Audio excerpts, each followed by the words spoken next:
So, hello and welcome to the New Gig podcast. I'm your host, Glenn Hodgson, and today I'm delighted to be joined by the founder of Homelands AI and also a friend of the show, Loksan Harley. How are you doing, Loksan? Very well, thank you. Sun is shining. Can't complain. Excellent. Now, Loksan, give us a little bit of an update of the actions and activities that you're involved in at the moment. Yeah, so for many people who I think we know in common as well will know me as having run a consulting firm called Homelands Advisory over the past 12 years, which works in the field of migration and provides consultancy services mainly to governments, United Nations agencies, NGOs, and some private sector clients. Research work, policy development, all that kind of stuff in the field of migration and related things like diaspora engagement. And I still do that, but I think what we're talking more about is the AI work Yeah. that I've been really getting going over the last year or so. And that's under the umbrella of Homelands AI. So it's an AI transformation consulting business that I'm growing at the moment that tries to help impact driven organizations to use AI responsibly and in a way that really helps them to amplify and automate aspects of their work, their impact, all in order to help benefit their project participants, their beneficiaries, their clients, and stakeholders. So, yeah, that's what I've been focusing on. So, lots of AI tinkering, AI building, and helping others use AI as well. And how's that going, Loxan? What are the kind of, if there are any sort of red thread in terms of the trends that you're seeing in terms of what are sort of organizations wanting or needing? Is it starting from kind of an education process on AI, the possibilities, maybe addressing some of the sort of fears, the negativity about this, or where do you normally sort of start with these things? So every organization is obviously a bit different and has different needs. I think everyone is curious about AI. Mm, Everyone knows that it is changing and will change our society and how everyone does business, and that is, my view for better and for worse as well. And I think there's a few things that I see needs for. So one is just understanding AI and trying to navigate the hype. Not everyone is obsessed about all the latest AI developments, but if you just see different new tools and capabilities pop up on your social media feed, then you can get both excited but also worried that you're missing the boat or yeah. concerned about the different risks. And what I think a lot of organizations want, and which is what I try to help people with, is what exactly should I be focusing on as a business leader, as an organizational leader, because that's what's quite hard. So just trying to cut through the noise. Then, of course, we know that lots of people use AI, often, in secret. Sometimes this kind of shadow AI use that we hear about. So at Homelands AI, we're also training organizations and teams how to use AI effectively, because we know that so many people are just at the level of using ChatGPT as a web Right. search engine and are really just underutilizing AI, but even based on the current capabilities, let alone getting set up for what future capabilities will enable. Mm, Um, and so there's and also that also plays into this point about responsible AI use. People are not only using AI in a way that really only scratches the surface of the possibilities, but also can be misusing AI in many cases as well if they're not aware of the risks and how to mitigate those. yeah.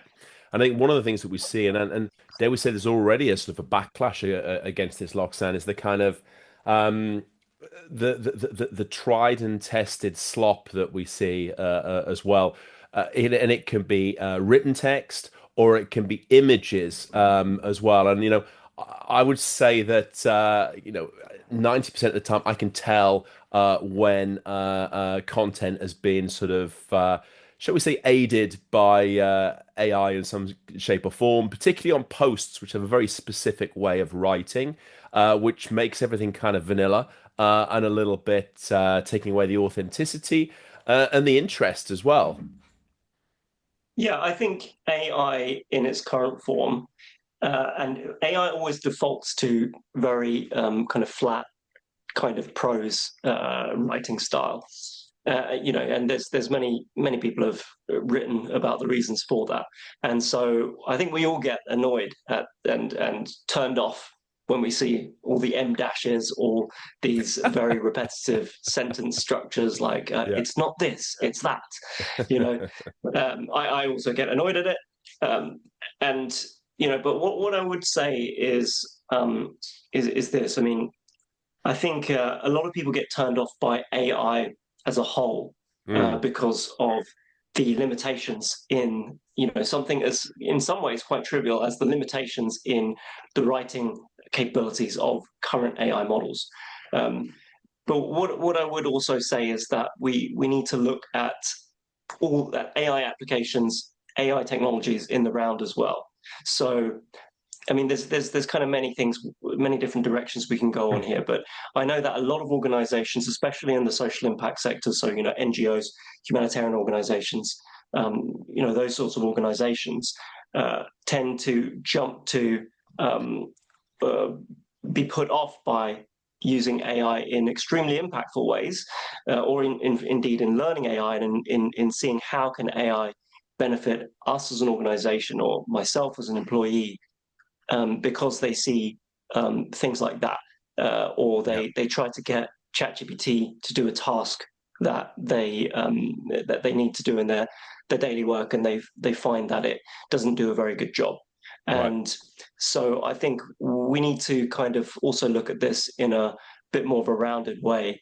So from an organizational perspective, if you promote the use of AI and you encourage people to explore and use AI, with guardrails, with certain safeguards, in the way that I tend to advise. You may get these situations where someone writes an email using AI and Yeah. it reads poorly or it reads in a very AI type way. That Mm, may happen. That is a risk.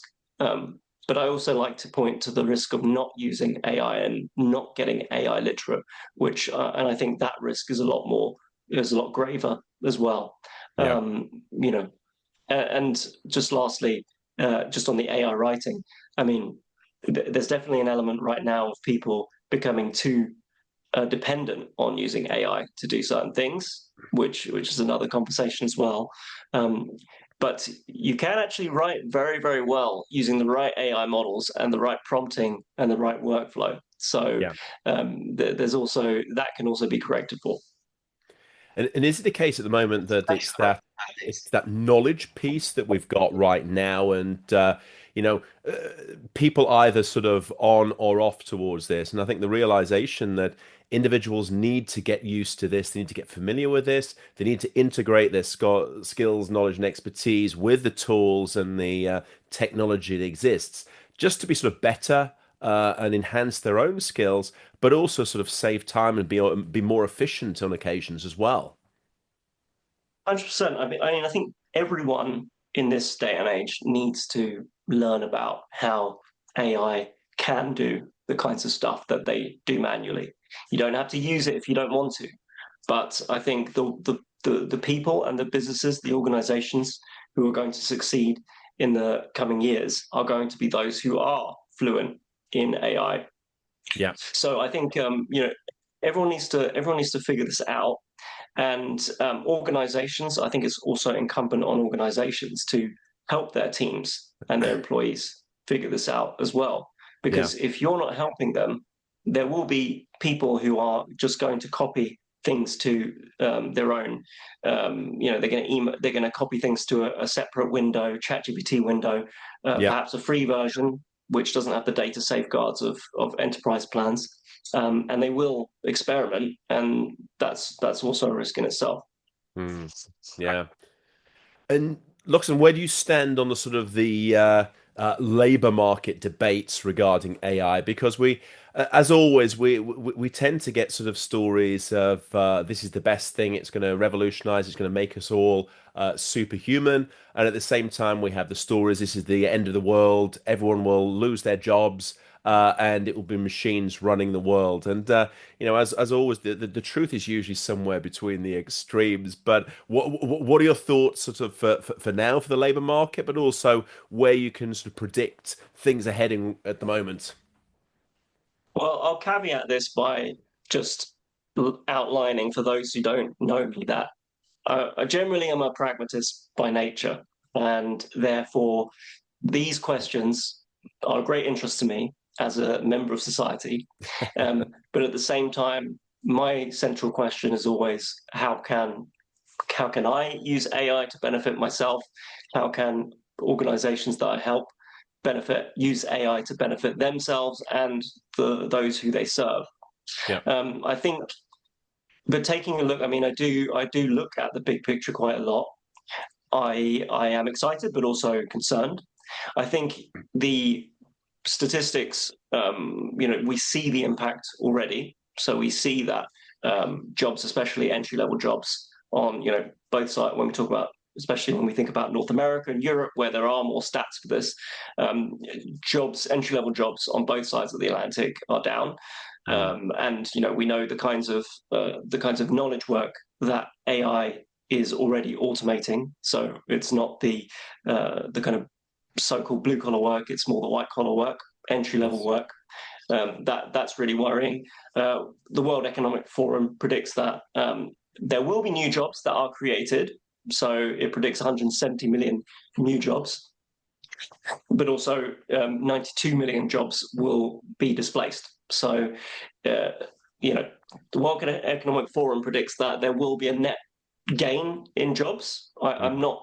I'm not so sure if that will happen. I think it's so contingent on um, how fast these AI models continue to develop, and also on the adoption of these AI applications as well. But I probably, if I were a betting man, I'd probably say that more jobs will be created than lost. Just as a bit of a techno optimist, I could see it going the other way though, yeah, and also I can see a lot of pain in the short to medium term as well. yeah. There will be jobs displaced, and it won't be those displacements won't happen evenly and in a fair way either.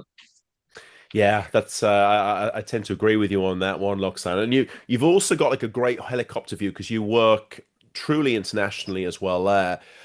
Where are sort of the opportunities you see maybe for some of the geographies that you work in, maybe to be able to catch up, to be able to access opportunities, to be able to use the technology in a very efficient way, to be able to leapfrog, to be able to find opportunities, but also to contribute in a different way. Is this something that you're kind of bullish about when you look at that in terms of, particularly in some of the sort of what we would used to call the developing world? Uh, well, it's a tricky one. I mean, I think just setting aside geographical disparities, I think in the fields that I work in, thinking more sectorally, Yeah, when we think about, I work with a lot of non-profits, intergovernmental organizations, governmental agencies. I mean, there are huge opportunities at the organizational level. I'm constantly seeing anyone I speak to, any individual I speak to, and any business leader I speak to who tells me about their processes.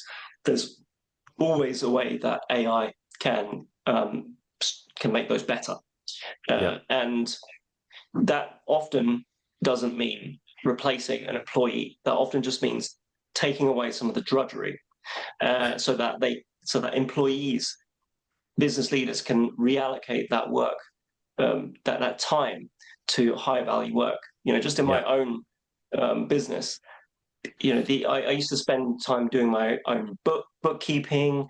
I used to spend time doing this kind of weekly planner that I do every week. Yeah, I used to spend time going on Canva and trying to create a carousel for a post. Now I've got automations for all these things, Yeah. and that's what I see in organizations as well. And there is such a huge opportunity right now because, and not just an opportunity, but also an imperative, I think, because organizations, especially in the social impact space, where we know there's been big cuts to budget, to international development spending, Yeah. um, the organizations that are going to survive will be those who can deploy this effectively. Because if you can't, then let's say you're a non-profit. Well, when you bid for grant funding, Yeah.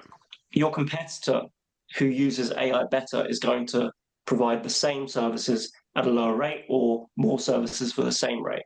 So I do think that, and I think this is what's not being said right now. I think organizations are tripping over themselves to talk about how we should only use AI if it's in line with our principles, et cetera, et cetera. Some legacy organizations might have the luxury of being able to say that, but for the vast majority of nonprofits and private sector businesses, you're gonna need to use it, learn to use it well, Yeah. or I think you're going to not survive. Yeah. No, exactly. I think it's sort of adapt or die, I think is a very real possibility. And hence the reason it's like most things, it's easier to begin and grow and learn with it as opposed to sort of waiting till it's so established and so complex that it's much more difficult to sort of get on board and to be able to utilize it into your everyday work practices and knowledge gathering.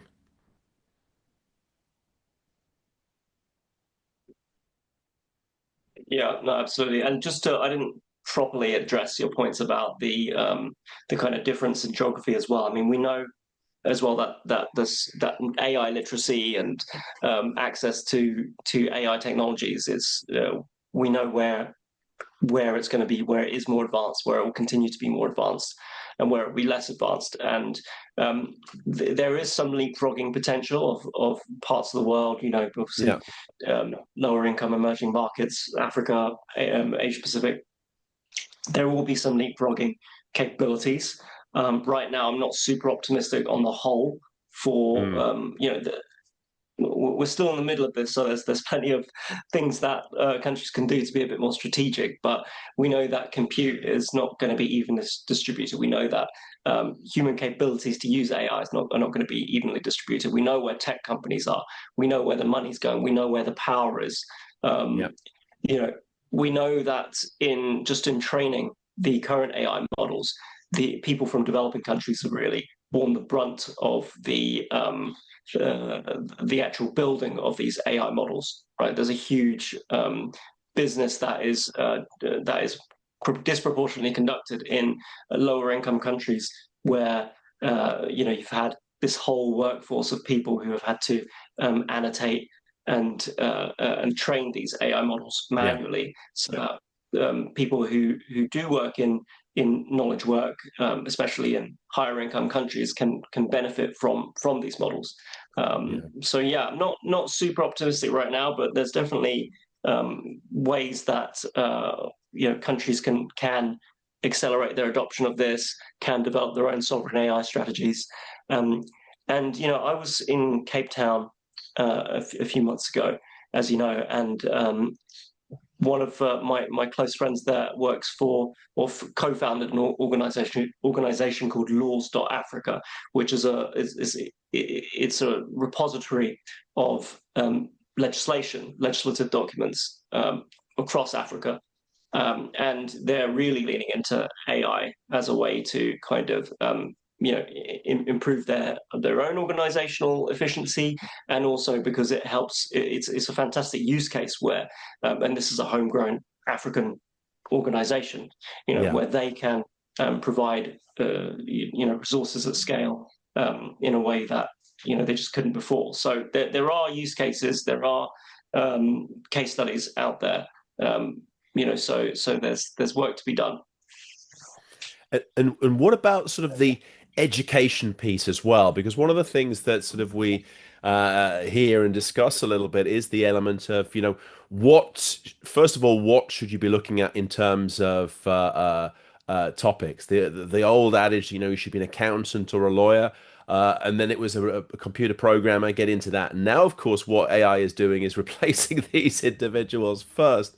So it's kind of how to future proof yourself in terms of your skills and education, but also from educational bodies themselves. How do we actually sort of utilize the new technology to actually impart knowledge? And maybe the role of institutions and education institutions is changing from a kind of a linear filling heads to more of a meeting point for like-minded, smart individuals. Yeah, well, I'm going to tell my kids to become plumbers for a start. Although who knows, robotics is also advancing, so who knows if that'll be left by the time they grow up. Um, Yes. I'm not an expert in this. I think my I do believe that educational institutions, at least state-funded educational institutions in the UK and Europe, are somewhat behind on this, a bit slow to figure out Yeah. what we should do. But I think that the same goes for society at large. We just don't know. We don't know what we don't know. We don't know what these models are going to look like. Yeah. I think where I think about AI education is more at the organizational level, and I think companies, organizations need to invest in their own AI training.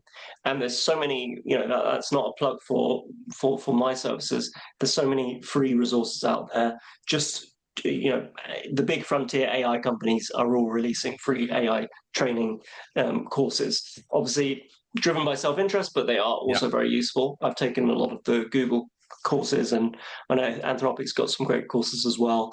And I think everyone needs to figure out. And I'm talking. I believe your audience, people who are listening to this, are probably more of the mid to more senior levels of their career. Mm. So I think this is kind of a very easy instruction, which is to figure out um, figure out how the technology works, figure out what applications and use cases are out there, and then play with them, tinker with them, figure out how they work best for you as an individual Mm. and your workflows and your work. For entry level people, I mean, there are also huge opportunities, I think, for the more entrepreneur minded younger people who can now build with AI in ways they can never do. Now you can just whisper a new app or new software product into existence. Yes. And what a world looks like when everyone can do that is a bit difficult to predict. So the skill isn't going to just be creating software products, but Mm. it's still, I think, exciting that you can create in a way that you could never before. And I Yeah. think that lends itself to younger entry level people building new and exciting things that we can't even predict yet. Um, Yeah. yeah, but it's very much a mixed bag. I'm both optimistic and very pessimistic at the same time, which is a strange position to be in. Yeah, I think it's always good to be glass half full with these things, but I do actually agree with you on the point that I think a lot of the jobs, roles, and functions haven't even been invented yet. I think we will through the fullness of time as we sort of work out more what the opportunities are, what the possibilities are, how we can actually sort of set the technology in train to be able to sort of deliver new things for us. I think this will take us in a completely different area that maybe in some cases we can't even picture right now. So I'm probably a little bit more positive on this area than you are, because I see sort of more of the upsides than the downsides. I think we're really just scratching the surface at the moment, Loksan. Yeah, I mean, I really do see. I try to see both sides in everything I do, and so I can see the bullish case and the bearish case. And you're a little bit older than me, so you can probably remember or a time when it would have been unthinkable for the professions of today, like YouTube content creator or Right, podcast host, exactly. actually being professions that people do. Yes. So Yeah. we can't even predict, I think, what comes next. Yeah, yeah, exactly. And I think also if we look back in history as well, usually when the technology comes, there is this rather shaky, disruptive function as well, where things are sort of pushed to the side. But usually there's three or four new roles which come and are created for everyone that's lost.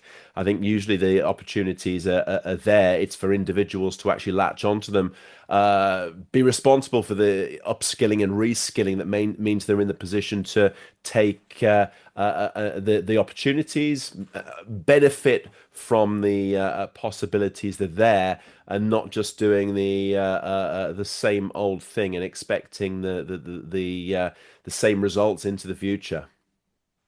Yeah, well, we're not mourning the loss of the typists of yesteryear, and yeah, Exactly. but then again, the counterpoint is that we're not just inventing a new technology here. We're this is the last invention that humanity might make, and therefore it might replace, um, pretty much any kind of knowledge work as we know it, and then later on physical work. But anyway, we won't go down that AI doomer path.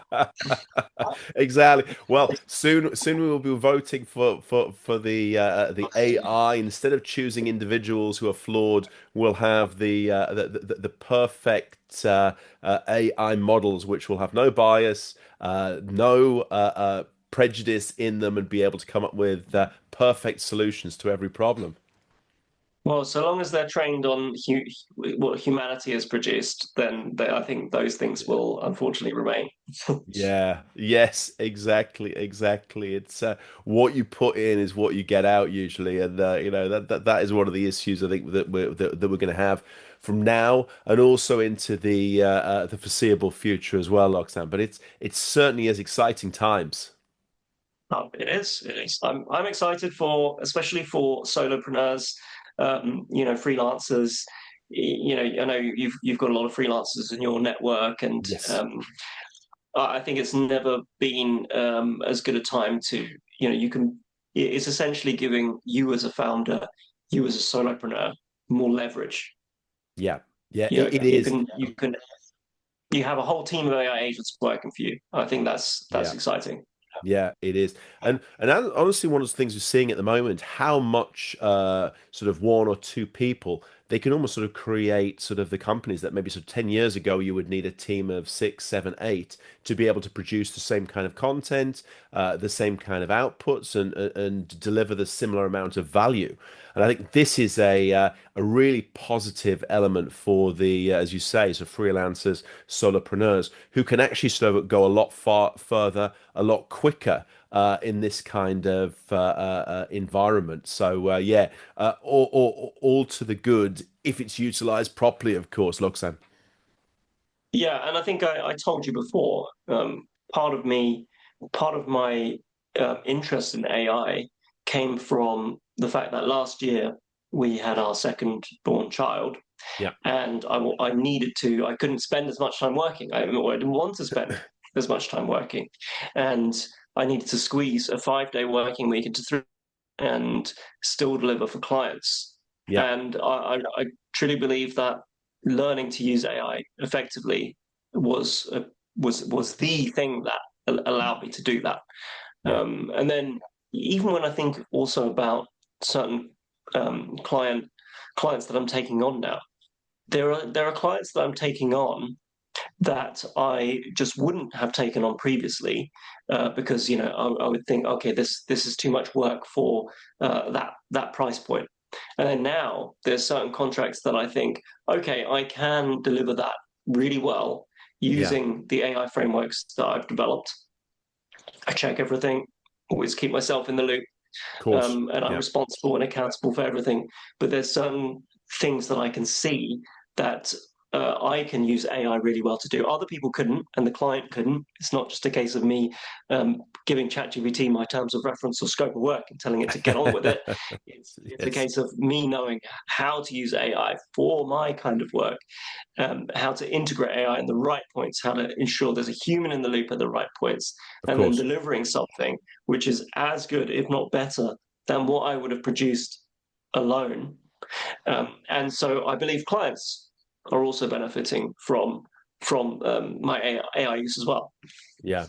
Absolutely. Well, looks and it's a fascinating field. It's constantly updating itself, and of course, the terms of reference and sort of our knowledge and skills need to be updated to be relevant for it. And really look forward to sort of the next time when you can sort of come on and give us the updated view of the way the world looks and where the opportunities lie. So, really, as always, thank you for your time and thanks for sharing your expertise and thoughts.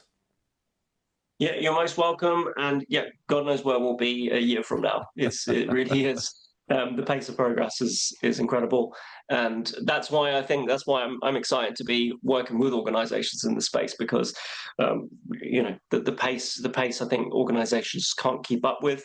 I work with clients as a fractional strategic AI advisor or head of Yes. AI, and I think every organisation is going to need this moving forwards. Yeah, absolutely. Well, look, Sam, thank you very much indeed, and great work that you're doing at the moment. Thank you. Thank you for having me.